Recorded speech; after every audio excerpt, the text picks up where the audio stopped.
In case I forget later, we are parked in Dory, row 403. And you're all set. Cool, Have thanks. a good one. Greetings everyone, it's Ken. Welcome back to Theme Park Flavors, a vegan adventure where we explore some storytelling of theme parks and sample some plant-based foods. Today's no different. Today we're hanging out at EPCOT and I'm going to be traveling around World Showcase at EPCOT Center. It is still International Festival of the Arts, so we'll sample some plant-based foods and tell you guys a really cool story that resonates very much with me. I don't typically come out to the parks in the evenings, especially after a full day in the classroom, and tonight is still a school night for yours truly. However, the story I'm going to share with you and how it relates to me has everything to do with school and teaching, including a very big announcement from me at the end of this video, so stick around for that. I love seeing this every year. These are migrating purple martins, and every year they return here to these homes that EPCOT builds for them. Can you hear them? I'm not sure what their migrating season is like, or what dates they are, but they're here now. You see them all? And they live in these homes that EPCOT built for them. Purple martins. Ready for spring? Oh yeah.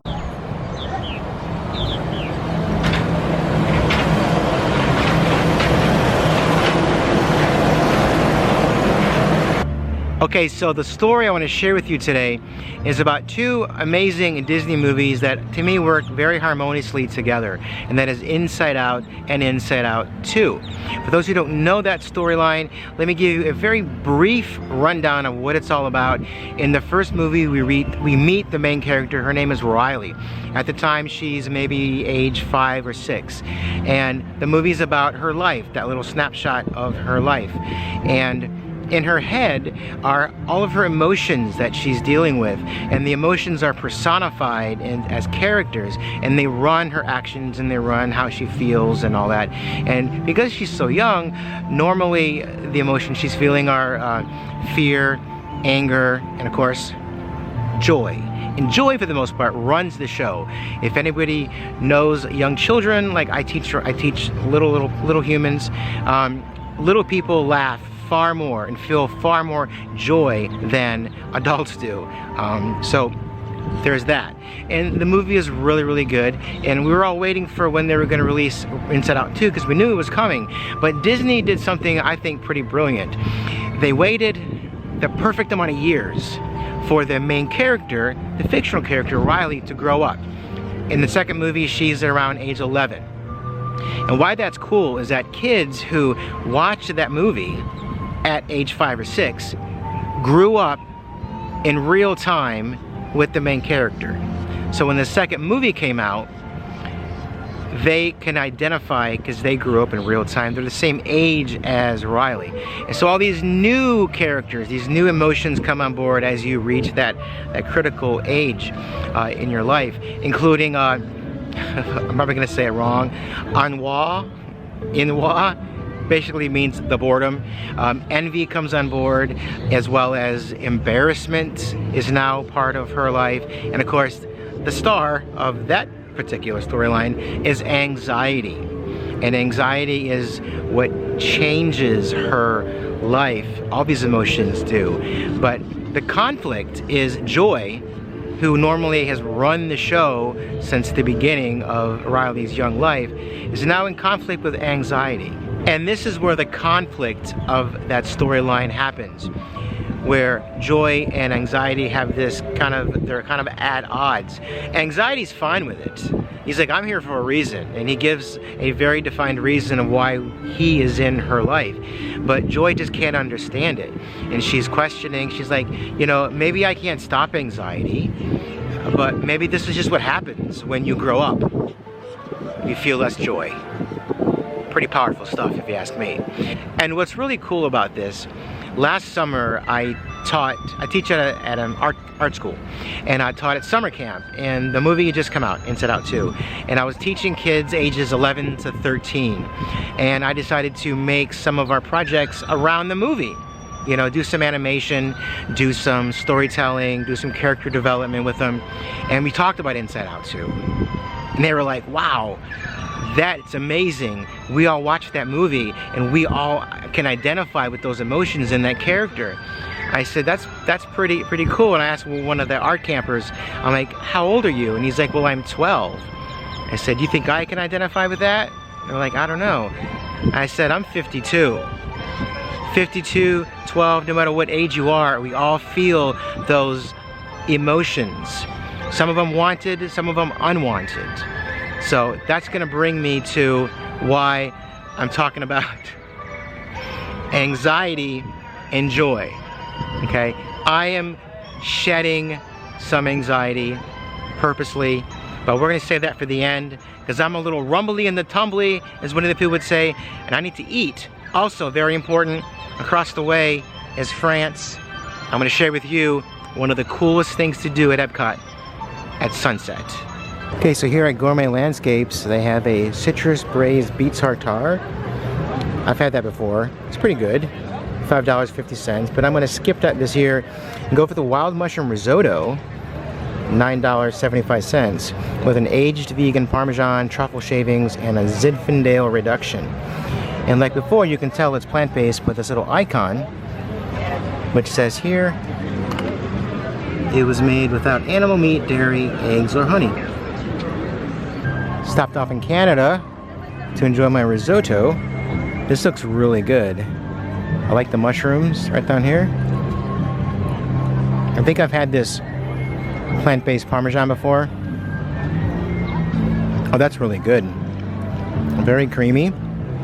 The gravy is really good. I love a gravy. I love a mushroom gravy. I'm gonna finish this off and we'll do a little talking while we're walking to a next destination. All right, one more quick shot. Look at these beautiful mushrooms. Those are so yummy.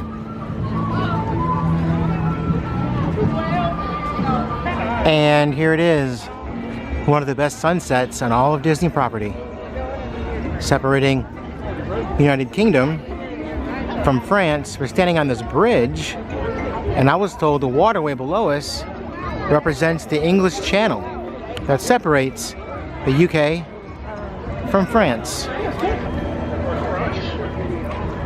Going back to Joy's comment, maybe I can't stop anxiety. Maybe that's just what happens when you grow up and you feel less joy. I need to look for joy. I know that anxiety is gonna happen, period, whether I like it or not. So on one hand, I've got anxiety of continuing to teach in a classroom, in a district, with all those ups and downs, and there have been more downs than ups as of late. But then on the other hand, the anxiety of looking for another career. What are you gonna do now, Ken? What's the next adventure? I like the anxiety, I like the challenge, the stress of deciding what is going to happen next. But I like the idea of getting a freshly sharpened pencil, turning the page, authoring a new chapter, authoring what's happening next. That to me is exciting, even though it's going to be stressful, and yes, there'll be anxiety involved, but I'm in it now, and I can't wait for the future. With that being said, let's find our next food destination, because you know, a man can't live on wild mushroom risotto alone, you know. I stepped into Connections Cafe because I couldn't find anything else out there that is plant-based. And they have some pretty good options here. I could have picked up a festival passport, which I should have done that, but I didn't, so we ended up here, and here is what I got. This is a black bean burger, $14.19, house-made black bean burger, lettuce, tomato, guacamole, chipotle sauce, toasted brioche bun, and it comes with choice of coleslaw that is also plant-based, french fries with sea salt, or cutie mandarins. Sounds good. You had me at house-made. And here is the burger. I'm looking forward to trying the house-made black bean burger. It's got a lot of guacamole. Holy moly, guacamole. And of course, theme park French fries. I'm okay with that. Who doesn't love a French fry, right? Okay, this is so good. It's got all the great things happening. It's got the guacamole that is really cooling. At the bottom is the spicy chipotle, which is really, really delicious. And the black bean burger is not too mushy. Sometimes they're a little soft, but overall, a really good bite. And again, who doesn't love a French fry? Okay, the sun is setting. I do believe this is a great place to end today's video. If you took time out of your day to watch my video and hear my story, I appreciate you and I thank you. Feel free to share, like, subscribe, and then tap that little bell icon for new videos from me. And I'll see all of you in the next video. Thanks again. Bye.